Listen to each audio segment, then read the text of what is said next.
The thumping of bass-heavy music echoed like a war drum within the heart of Club United, one of the city's most notorious underground venues. Colored lights danced violently across sweat-slicked bodies as the young and reckless moved with abandon, intoxicated by alcohol, lust, and something far darker.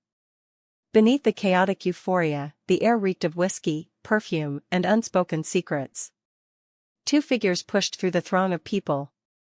One wore a black hoodie, the other a long coat that brushed against the club's sticky floor. They were strangers to this world of chaos, but they walked like men with purpose. "This is the place," said the hooded figure, his voice a smooth blend of certainty and disdain. The second man looked around, repulsed. "I can't believe she's here. This place is disgusting. The priest must have lied to us. There's no way the great Luna would be born in filth like this." "That's exactly why it makes sense," the hooded one replied. "No one would imagine that someone born with immense power could be living among the degenerate masses of this decaying planet. Raised in secrecy, hidden in plain sight." The second man sneered, his fingers twitching slightly, too eager. "How are we supposed to find him? It could be anyone. Man, woman, anyone. Why don't we use our power, wipe out the crowd, and take whoever survives?"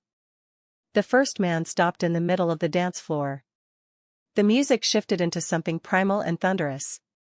"Alpha forbade unnecessary bloodshed," he said sternly. "We'll ask first."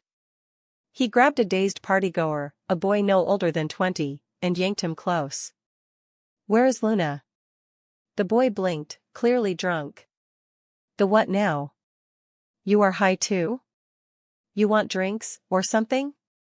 His interrogator's eyes flared red. "I said, where is the Luna?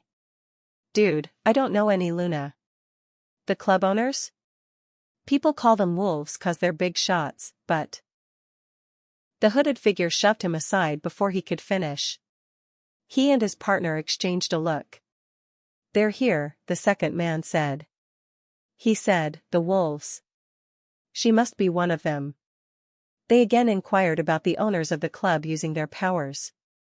They made their way to the bar, where Jerry, a part-time troublemaker, stood cleaning a glass that was already spotless.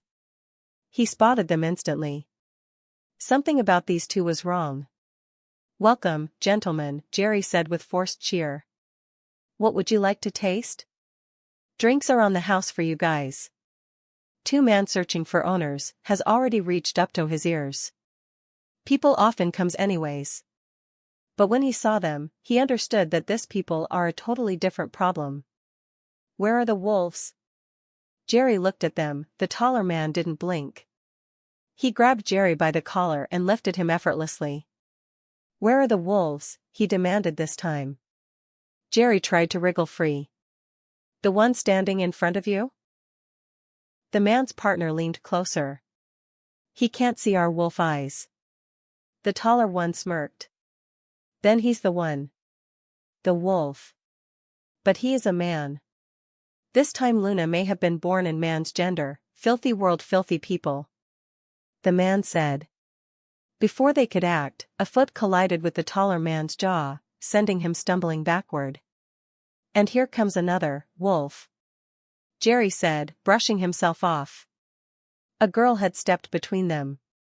Short leather jacket, combat boots, and eyes like fire. "Arya. What's going on?" she asked, her voice laced with suspicion. "These guys are looking for someone.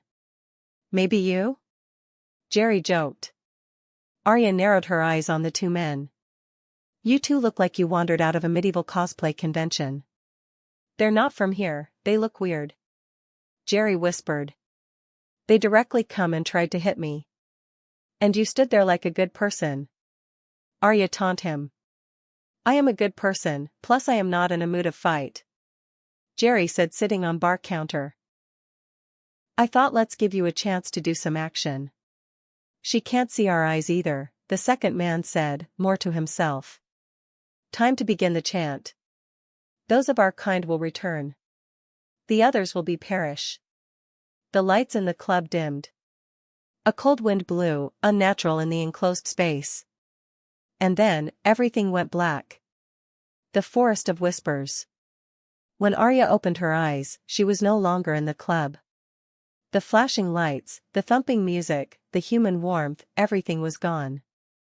Instead, she found herself lying on damp soil beneath a canopy of black trees. The air was thick with fog and the whispers she doesn't know. She was in the Forest of Whispers. Legends told of witches who once ruled this land. Their blood, spilled in betrayal and war, had cursed the earth. No one who entered the forest ever returned. Forest never let anyone enter either.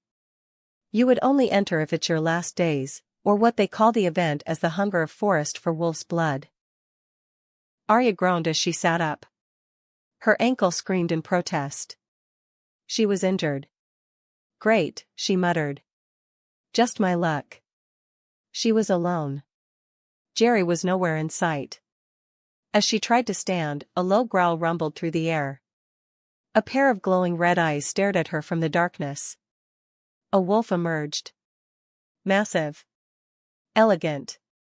Deadly. Arya stumbled backward, her hands trembling. Please tell me you're just a weird oversized dog. The wolf stepped closer. She fell back, her injured ankle refusing to support her weight. But instead of attacking, the wolf lowered his head and licked her ankle gently. A strange warmth spread through her leg. Arya froze. Then, in a voice deep and ancient, the wolf spoke one word, mate. Her breath caught. What? The wolf looked into her eyes, and something ancient stirred within her. She should have been afraid. But instead, she felt calm. The wolf steps closer, closer and closer. They were looking into each other's eyes. Mate.